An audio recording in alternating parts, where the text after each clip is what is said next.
Hey, startup listeners, it's Alex Bloomberg. So, as you are probably sadly aware, season 5 of Startup just ended. But I am here to tell you not to despair, because in the interim, before Startup comes back for its next season, starting in the fall, we have a bunch of new Gimlet shows that I want to tell you about. Something that can fill the vacant void until Lisa and her team return. So I'm going to be introducing 2 new Gimlet shows this week. And the first, the one that I'm introducing in this episode, is a new business show that we think you're really going to enjoy. We've talked about it here on the podcast before, but I just want to remind you about it one more time. It is called The Pitch. It's a show where real entrepreneurs pitch real investors for real money. It all happens in real time. It's a distillation of that moment that every founder, every company goes through, where founders are pitching investors and there's that dance going on of sort of like, is this just an idea or does it actually become something more? Each episode features a new founder pitching a panel of investors. And we're just going to play one episode of The Pitch right here in just a second. If you like it, you can go and subscribe in Apple Podcasts or wherever you listen to podcasts. Okay, without further ado, here it is, The Pitch. From Gimlet, this is The Pitch. I'm Josh Muccio. On this show, we venture into the world of startups to a critical moment when aspiring entrepreneurs put it all on the line and pitch investors for funding. This week, I want to talk about the estimated 450 million athletes around the world. 10% of those athletes, 10, will suffer a sports-related concussion in any given season. That's right. Is this the way to solve the problem, or is helmet technology the way to solve the problem? But it doesn't protect them from getting hurt because it shows after the impact has happened. It's not protecting them.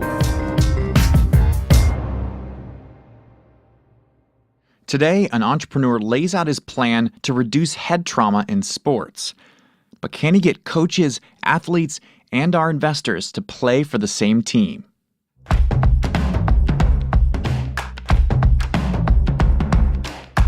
Phil Nadell is with Barbara Corcoran Venture Partners. In pitches, you'll hear him put the focus on the hard numbers. You're going to try to price it so that you'll break even on this initial sale. That's what you're going to get up front. Jillian Manis is here representing Structure Capital. More than any other investor, she'll really engage a founder to understand what problem they're solving and how they're solving it. So explain to me what's the why to them, because it's cool. It has to be more than that. Jake Chapman's here with Gelt VC. He looks at every startup as a bit of a puzzle. And if he can imagine all of the pieces fitting together, he might just invest. I think a lot of great businesses have been built on the back of hacks. My problem is that I think you haven't thought through yet, or you're not at the stage yet of figuring out how to move from the hack to the sustainable company. Howie Diamond founded the VC firm Ranch Ventures. He looks for scrappy founders who pull themselves up by the bootstraps and really deliver. How's it going overall for you, as a first-time entrepreneur? Sheel Manat is with 500 Startups. He brings a sense of humor into a pitch, and he loves when a founder will play along. Yeah, just broadly stereotyping about 30 million people.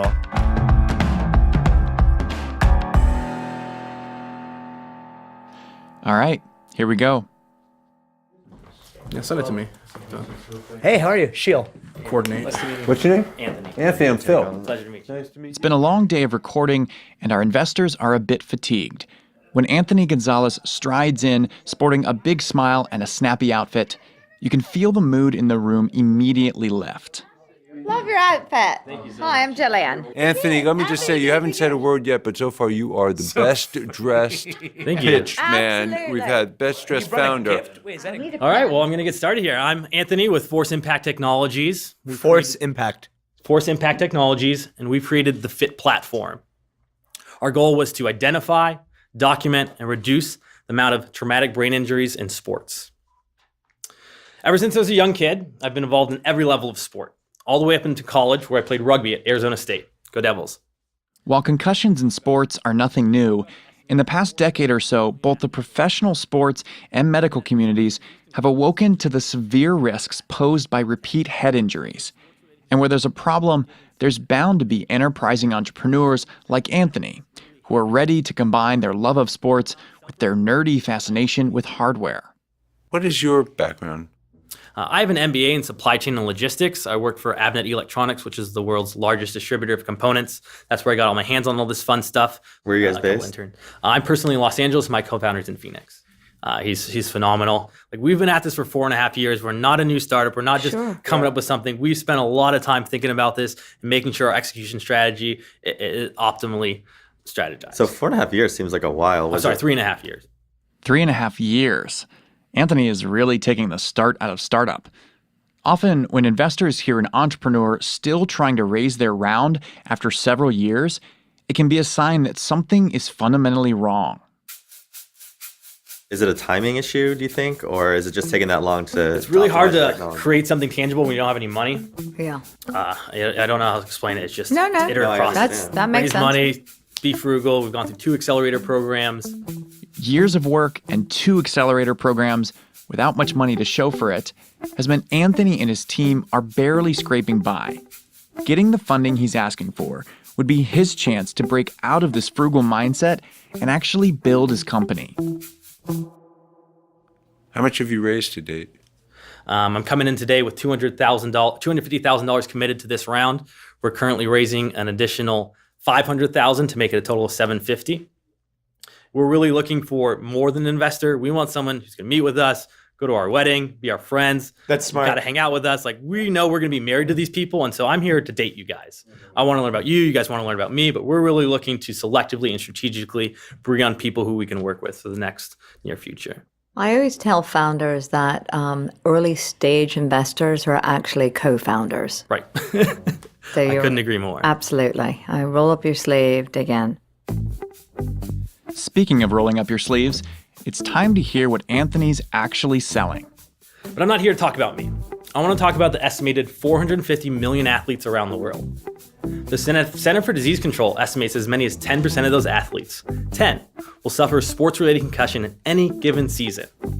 A staggering 47% of those athletes, nearly half of them who are concussed, will not self-report or self-diagnose any symptoms.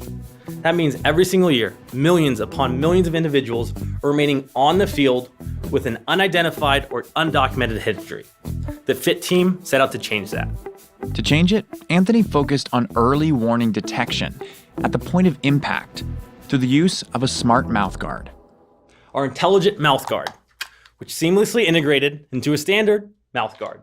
This mouthguard is worn by the athlete. If they are hit with a significant amount of force, this mouthguard will light up and change colors. Anytime an athlete is hit hard enough, the mouthguard lights up with LEDs that are so bright that a player's cheeks actually glow red. And then the data on how hard they were hit is sent via Bluetooth to the FitGuard mobile app, letting them know if they might be at risk for a concussion. I mean, like, is this... I know concussions are a problem in No, football. it's huge. But Have you seen And that it's movie? not just football, it's soccer. There are more concussions in soccer than there are in football. And now with soccer being such a huge sport, I would think you would start There's this so as many. well. There's wrestling, rugby, Yeah. every sport. And anything Even that's even not a basketball. contact sport. Horseback riding, Yeah. parajumping. And just so you know, so I know the space very, very well. Okay, I've sat on these boards. We work a lot with concussion research at Stanford Hospital. Yeah, Dr. Camarillo, very Yes. familiar. Yeah. And so what a concussion basically is, all a concussion is the inability to perform your basic functionality.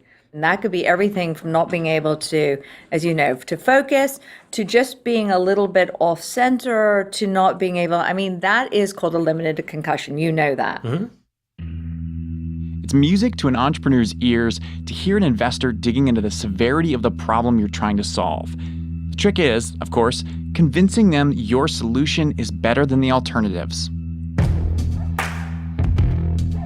You don't really need a mouth guard. Doctors really don't need mouth guards, and especially coaches right now. If they see that you are basically unable to focus for even a bit of time right now, you are off the field and you're done. So I'm just trying to figure out where this mouth guard comes in, because it's not diagnosing, Nope. right? First of all, you made a lot of assumptions that would be great in an ideal situation. Someone will see that. That is a very broad assumption. When you're a volunteer football coach and you're responsible for 100 kids that are bashing their skulls into each other 2 hours a day, 7 days a week, statistically, you will miss something. Okay. And that's what we're trying to do. Oh, this is for just For kids. This is a mass market, high volume product that anyone can afford and It doesn't anyone can protect them implement. from getting hurt because it shows after the impact has happened. It's not protecting them, okay, at all. I mean, I would disagree because second impact syndrome is a fatal condition in which you remain on the field with an unidentified injury, you receive a similar injury, and your brain stops working. So empirically, if we stop the second injury from happening because we got him out as soon as the first injury happened, then they are safer. We hear a lot about repeat head injuries, sometimes known as CTE. These are the kinds of problems that show up on brain scans of old football players, and the results can be devastating. But what Anthony is talking about here is a little different. Second impact syndrome is when you sustain a second concussion without fully recovering from the first. The condition can be fatal, and those who survive are often severely disabled. I was wondering, is this the way to solve the problem, or is like helmet technology the way to solve the problem? I know you said like I helmets. played rugby. There's no helmets in rugby. But Well, there's a multitude of sports that don't the use data helmets. says that helmets have made things worse, right?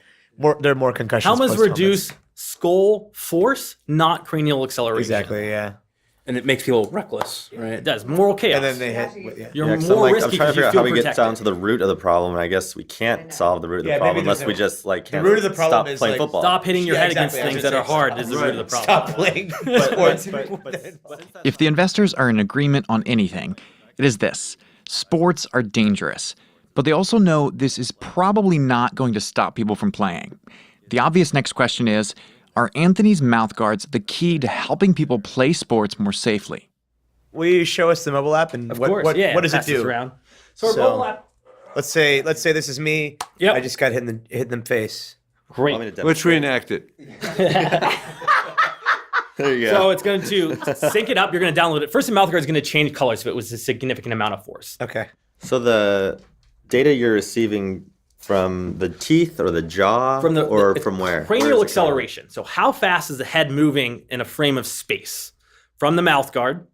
So what's actually measuring it? Yeah. Being inside of the skull means we're physically closer. We have a better retention and coupling to the skull. So our data is just highly correlated to what the brain actually felt. And so the coach has it on his phone so that every time a player is hit and the mouth guard turns color, although they'll never be able to see it across the field, but it will go into his assistant coach's app or whatever, and it will light up to say, number 32, should be pulled and assessed. I do want to clarify. So in theory, that is correct, but we do not do live data transmission. Our data uses the Bluetooth protocol, which has a range limitation. Okay. And so that's why we have the on-device notification.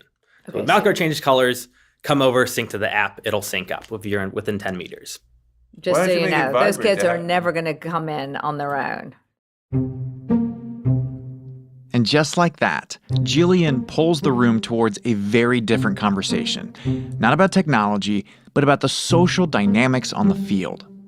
I'm an athlete myself. It's very hard for someone to pull themselves out of the game. Right. So we come into someone who has authority and says, this is our league protocol. But you're not going to be able to see them across the field, and they're not going to be synced up other than 10 feet. No, the mouthguard will light up and it'll stay lit until it's But synced again, back. it's only depending on who sees it and who reacts to it. It stays lit until you sync it back with the Until you base sync it. station. There's no way to hide this. You can't Oh, take your mouthguard off. Okay. Mouthguards are required. In football, when I played football, every single play, a ref would go around to every single kid and look at them to make sure their mouthguard was in. This was 10 years ago. It So have to be. I'm assuming if they're going through that protocol, they're just checking for red lights. It's pretty obvious if someone's mouth is glowing red. The investors have been slowly passing around the mouthguard that Anthony handed them earlier. Now Sheila's holding it, trying to figure out how it works. How Is long there something ago? to turn it on, or is it? This is our prototype model. It doesn't work right now. Okay, got it. 3.5 years to this moment, and Anthony is pitching his company with the broken mouthguard. So this is a non-working prototype. Yeah, but we'll get to that soon enough. So it'll download. There isn't much Anthony can say to explain the broken prototype. So he does his best, hey, look over there move, in this case pointing to the business of FitGuard. It's cheap. initially they're $129 to capture those early adopters. As we start to scale up, those definitely going to come below $100. So you're assuming that all these teams will be able to afford one of these mouth guards for every one of the players. Yeah. Who's going to be most receptive to getting this into their kids, into the player's mouth? But then The executives in that organization, the people who make the decision with that league, because they have the You're most selling lead. the league, so you want it to be we are mandated business by to the business. leagues. Yes. there seems like there's going to be some sort of riff and problem with coaches from one team to another. If some of the kids have them, some of the other kids don't, and within the team itself. I think it'd be If the some opposite kids- problem. Yeah, Like the that's- coaches that's might really our not marketing want strategy. the kids to have the mouth guard because the coaches might not want to have to worry about pulling kids Out. Right. from the game all the Okay, time. well, that's another thing. It's the parents, not the schools, who would buy these mouth guards, right? So the parents will do whatever the schools tell them to. The consumer's actually going to be the purchasing this, but we know the decision of who and what to buy comes from a higher authority, and the parents just listen to the coach. Well, say, but No, but he's He's saying saying- the opposite. He's saying they wouldn't want to buy it because it might tell them they should be pulling the kids. I mean, we're I'm focusing sure on these kids who are kids- safety is more important than winning. We're not talking about professionals or D1. Blasphemy. You're right, though. If it's just one kid, like, especially if you light up, it's not just that it looks geeky that you lit up. It's that you lit up, now you have to go to the sideline, and like nobody it. else in your team does, and then you're gonna get shit in the locker You're a room wuss. Yeah. because you got You're a pulled. wussy. I think where you do have an angle is selling to parents, being like, hey, your kids need to get pulled. Otherwise, you're talking permanent brain damage. Some of the investors are parents themselves, so they know youth sports all too well. Hyper-competitive coaches, kids trying to fit in with their teammates. These could be major stumbling blocks in marketing directly to leagues. But Anthony is betting there's a larger shift happening in sports. There's always friction when you have change. Yes, of course. Culturally, it's coming up perfectly to our timing to enter the market, where I think we're well fit with people's willingness to accept, one, wearables, two, electronics on their body, and three, about concussions being a serious problem. And it's okay to be hurt. You're not demoralized. You're not weak. It's not your fault that you got possibly concussed. And we really are starting to see a shift in that mentality and acceptance. What you have to do is sell the parents on convincing the entire team. Yes, You've got that's a it. team. Or sell the leagues. Yeah. And that's one of our strategies. That's a long-term plan, is the leagues. Obviously, initially, we have early adopters. We have people who want to buy this. There's already kids who are Okay. saying, this is cool, I want this. So, right. So if you guys are worried 5,000 about market validation, during due diligence, I would be happy to show you our validation, our studies, our surveys. Like, we've been at this. The investors are worried that players and leagues won't buy into FitGuard.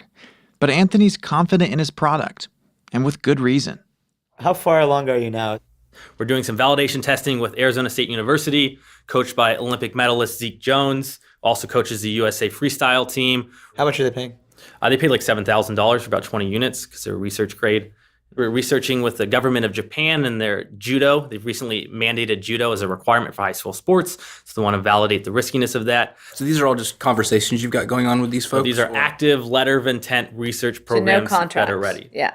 Right. No song contracts. Here's the good news. I've already sold 5,000 of them. Okay. They haven't paid for them. These are all letters of intent, contingent on successful validation through our beta test program. We're going to be launching first quarter 2017. We are going to be distributing in Ireland, France, Australia, Canada, and New Zealand. New Zealand and Australia, kind of like one. Anthony has several irons in the fire with these research programs. But what he really needs right now is money. Money to keep building FitGuard. Otherwise, it's not clear how long he can keep going. And with that, it's decision time. Howie's up first. Cool. I like seeing working prototypes personally. Yeah, they'll be ready in 2 weeks. So it's not. That's good. Timing's Yeah, I can't wait to see it and work. And then like Sheila can punch me in the face, and then I'll see if it works. You go to ASU wrestling practice, they're going to be there all season. So Cool. stop Yeah. by anytime. 'Cause And you're saying all the right things. You've researched it. You have, clearly the passion for this, and you have 3.5 years under your belt to finally make a non-working prototype. And I think the timing is right for this at this time, just because it's so early and so nebulous. And I look at that mouth guard that you showed me, and I don't even really I can't put it in my mouth. I can't feel it. I can't see it light up. You can put it in your mouth. I don't want to put it in my mouth. He's a germaphobe, don't you remember? Yeah, it's just one of my things as an investor. I want to see something working. I want to know that you can build something that's like actually functional. So I'm going to pass right now. Germaphobe or not, Howie's not touching FitGuard this time around. So do I go? No, he's just one. You have to hear from all He's of just us. one. Oh, perfect. Actually, I'm the only one that matters. So yeah, you can go. Here's Sheil. I like where you're going. I think there's a need for something that like helps save lives on the football field and other fields. I'm not. I think again, like Howie, I'd want to see it working. And I think really it's crazy because like even if I like believe you, it's going to be working in 2 weeks. It's just something about seeing it that I think could be convincing. We filmed a live demo in London with the English national rugby team. It's about a 5-minute video clip. So that it did work. It just broke. So I'm not trying to throw excuses at you. So I have video footage. We flew to London, BBC studio, filmed it all out there. So Breaking is a concern though. In the mouth, the it's charging all right. mechanism. Yeah. No excuses. Understood. It's Thank like you for a that feedback. it's like a Samsung Galaxy Note 7 in the mouth. It's like no, just kidding. Turn it off on the plane. I'm gonna pass, but I think it's pretty honorable what you're doing, so it's cool. Thank you. Next up is Jake. I'll echo what Howie said about seeing the working prototype. I think it's really hard when right now it's just a sort of non-functional model, even if you're only 2 weeks away. And I don't think you're going to be able to get piecemeal adoption because I think the kids are going to rebel against it. But even if you overcome those things, and I think you can overcome those barriers, I'm a little concerned about the recurring revenue model because I don't think you can build a really great business on just these hardware sales.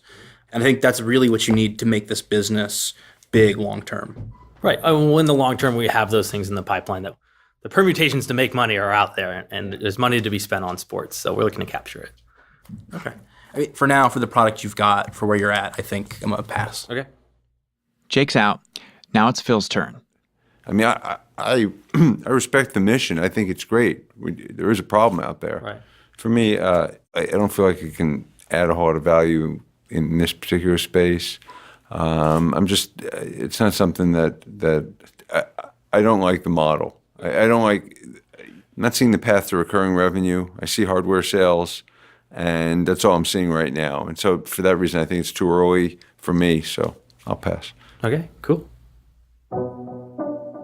As is so often the case, it all comes down to Jillian.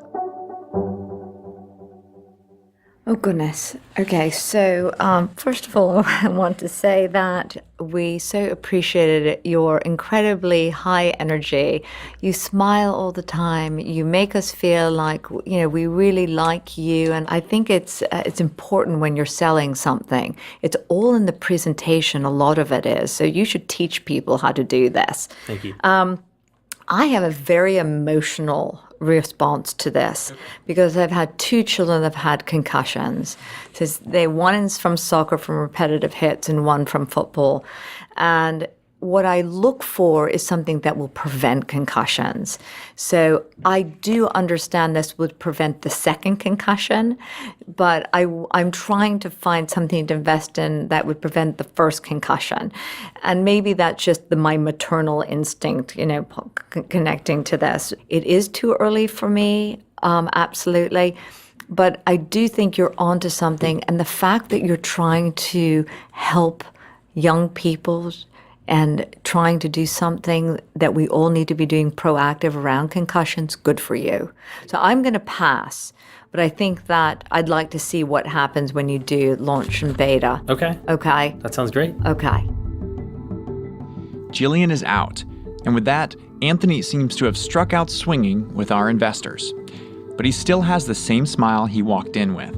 And thank you for coming, and Yeah, thank thanks you so for much, your everyone. smile. No worries. Thanks Really for having me. appreciate it.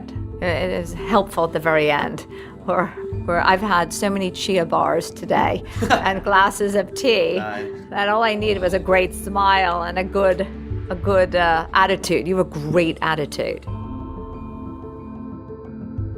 When we come back, investors share exactly what they were thinking during the pitch. And I have a candid conversation with Anthony about the realities of life as an entrepreneur.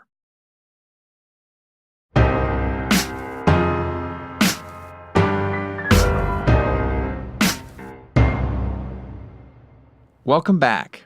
Back in the studio, after Anthony has gone home, investors reflect on his pitch and the larger problem he's trying to solve. When he first started, I thought to myself, oh, I can so get behind this. Because concussion for me, every single time my son steps into a game, I absolutely flip my lid. It's a big bone of contention in my family. But once again, I needed it to be something that would prevent them. Yeah. And But that was is that even possible? I don't know. 'Cause I here's don't what it know. Well, is. that's why I was so excited when he first said, I'm here to talk about concussion. I was like, ooh, I'm in. Tell me what you've got. But it was nothing dissimilar than... Maybe, but I think you can get it right. I think, like, actually, I mean, he didn't bring this up enough, but, like, the real damaging is caused by repeated blows to the head. So he actually is right, but he didn't stress it very emphatically, which But do you need a surprised mouth me. guard to solve that? This is a hardware and software play, so I get that there's a lot involved. But 3.5 years, I feel like you should be further along. Yeah. And the argument against that to be we didn't have any money. Well, Why don't go you? get why didn't you get money? Like what you give of every excuse. It's been 3.5 years, and you still don't have a working prototype. Yeah. So I do think, like, somebody could make this solution work. I don't. Yeah, maybe. You know, But one it's not something that, as is, it's certainly not something investable. A few months later, I caught up with Anthony to see whether he's been able to secure seed funding for FitGuard and find out how things are progressing. First of all, welcome back to the show, Anthony. Excited to have you back on. Yes, thank you. Appreciate it. Yeah. So, first thing, I got to know what happened with the broken mouth guard. Yeah. So it just didn't work. We weren't able to get it functioning. Once it's in a mouth guard, it's hard to get it out of the mouth guard to then fix things. So like once you discover something's broken, it's very difficult to retroactively fix it. You just have to make a new one. Okay, so let's go to like the specific moment in your pitch when you had to tell them it was broken and their reaction in the room was they weren't thrilled about that. Like, what were you feeling? Prepared. I had personally or mentally managed the expectation that, I was ready to deliver bad news and, delivering negative messages. So you knew they wouldn't like it going into it. Yeah, and I understood that. But again, you got to put your best foot forward. And that's what I did. I laid it out on the table. That's what I had that day. And it was the best me I had to give. Yeah, I mean, you have working prototypes now, right? Yes. We completed clinical trials at ASU.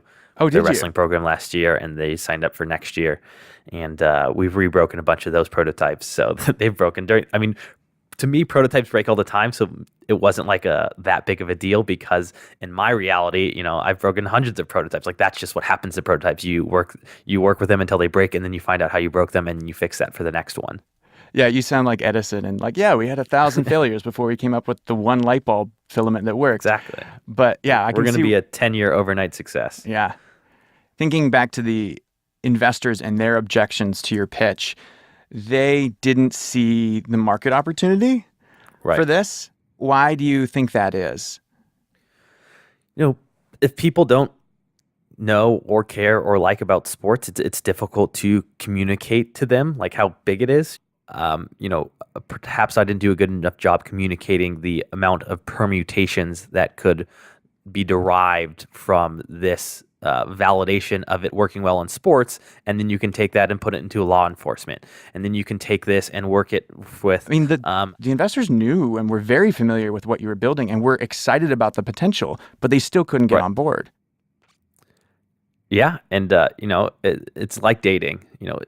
I can't be offended because they're not interested in what I have to offer. That's not the first founder who's made the comparison to investors as a dating proposition. Like I don't personalize that they didn't see what I saw.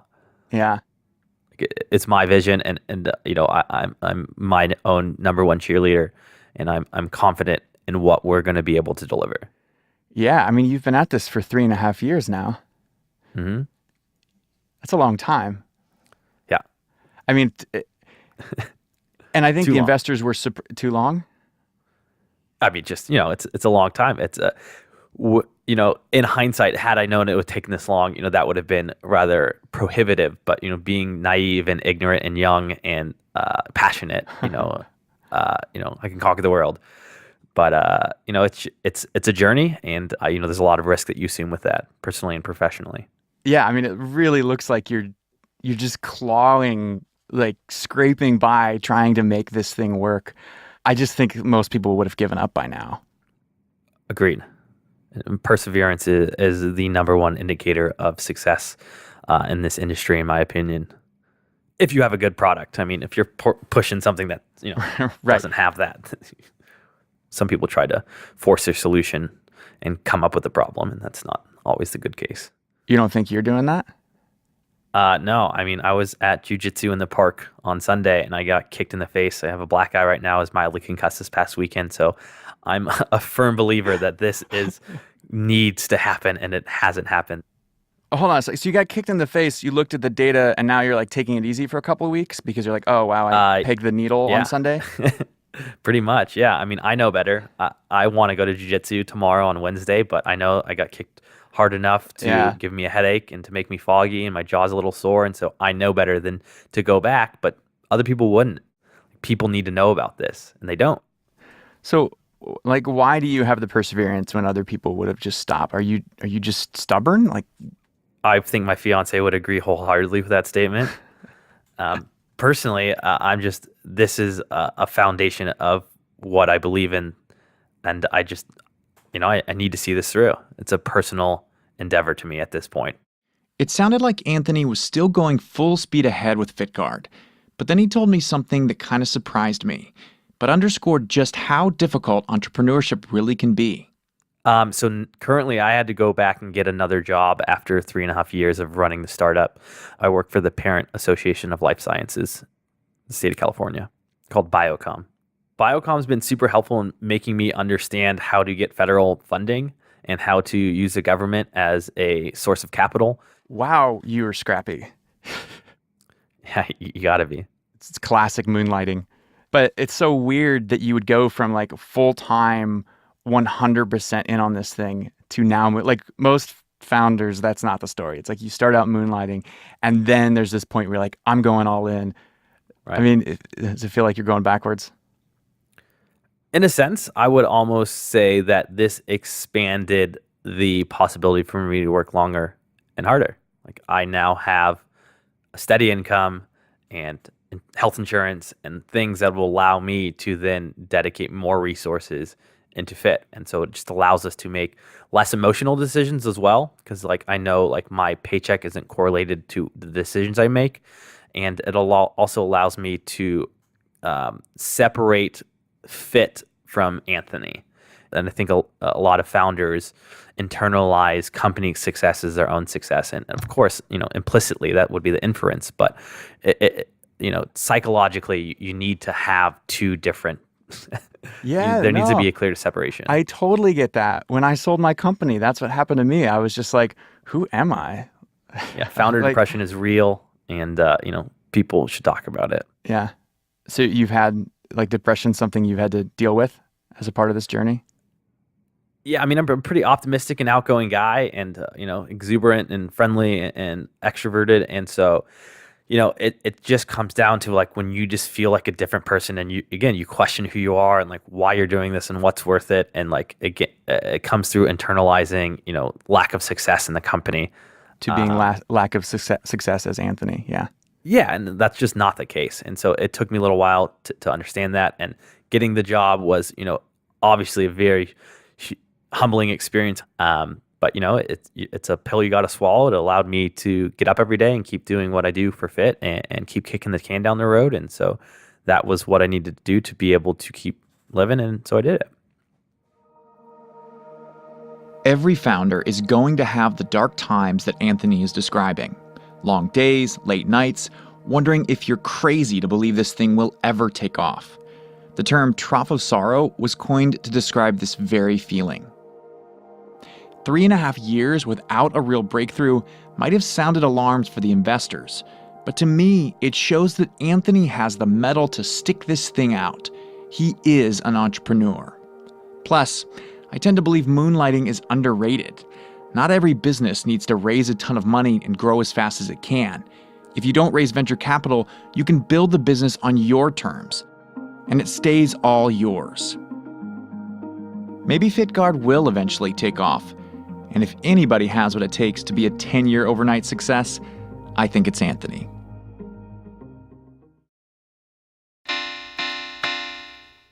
All right. That was FitGuard, the latest episode of The Pitch, a new show from Gimlet Media. If you liked what you heard, there are many more episodes out now. Again, you can subscribe in Apple Podcasts or wherever you listen to podcasts. Thanks so much for listening.